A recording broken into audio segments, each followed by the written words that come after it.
Hello everyone, and thank you for tuning into TradeChat. My name is Panzer, and today we're going to be going over all of this week's hottest stories in tech and gaming. Everything from really good deals in World of Warcraft to not so great deals to game on a MacBook. Let's catch up.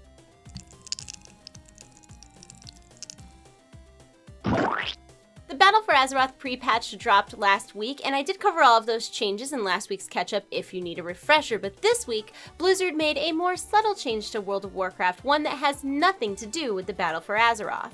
As of last week, World of Warcraft is available to play for just the $15 a month subscription fee. There is no longer a battle chest, that's not a thing. All of the expansions up through Legion come bundled together for just the $15 a month subscription. The subscription, however, does not cover the upcoming Battle for Azeroth expansion, which releases on August 14th. The expansion will start at $50 for the Standard Edition, $70 for the Digital Deluxe Edition, and $100 for the Collector's Edition. For more information, check out the links in the info below.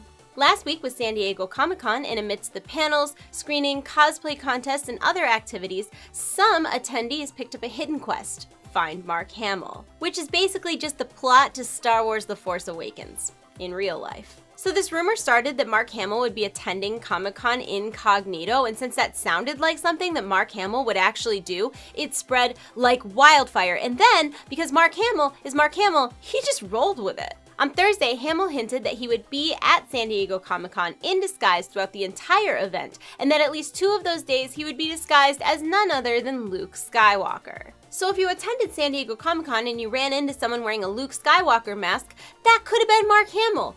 Or maybe Mark Hamill learned how to force project and he was only there in spirit. Or, more likely, Mark Hamill was just trolling and he wasn't there at all, but I'm not mad about it.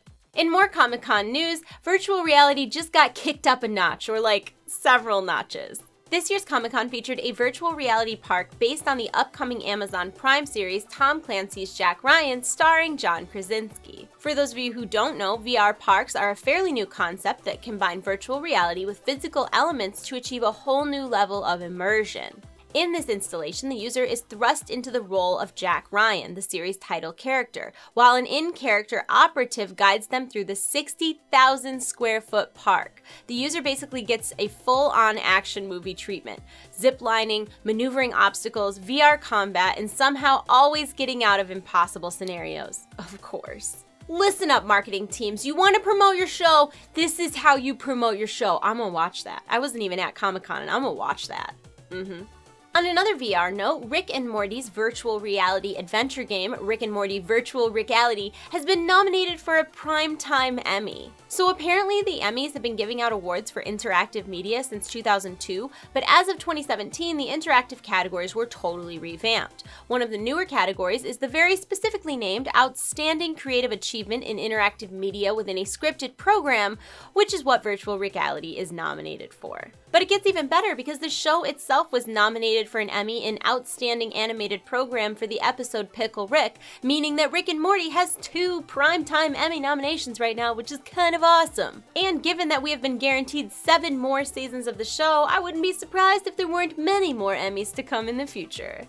And still on the topic of VR, yes, there's a theme here if you hadn't noticed. This week, Marvel is releasing its first ever VR title, Marvel Powers United. In the game, you can play as 18 different heroes, including Wolverine, Captain America, and Deadpool. And let's be honest, there's an entire demographic of people that are gonna buy it just so they can be Deadpool. You play in a team of 4 heroes against some of the most notorious villains in the Marvel Universe, and the game includes 10 different locations from downtown New York all the way to Wakanda.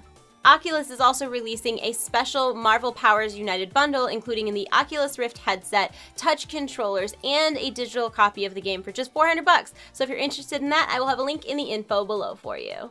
And finally, the MacBook Pro is one of the hottest laptops on the market right now, but it is not exactly known for being gamer-friendly. Well, all of that may change because Apple is making a serious attempt to tap into the gaming market. In recent collaboration with Blackmagic Design, the 2 companies have created an external graphics processor that is compatible with the MacBook Pro. The Blackmagic eGPU is designed for VR, 3D games, and creative software and promises users the high-end processing power of a desktop computer.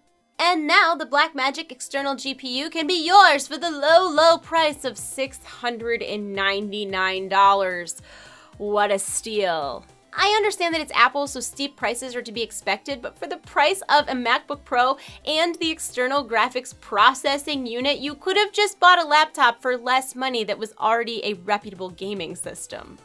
Just saying. I guess we'll just have to wait and see if the Blackmagic external GPU lives up to the hype that Apple has created for it, but either way, I think it's a great sign that Apple is trying to get into the gaming sphere, which is always growing in popularity.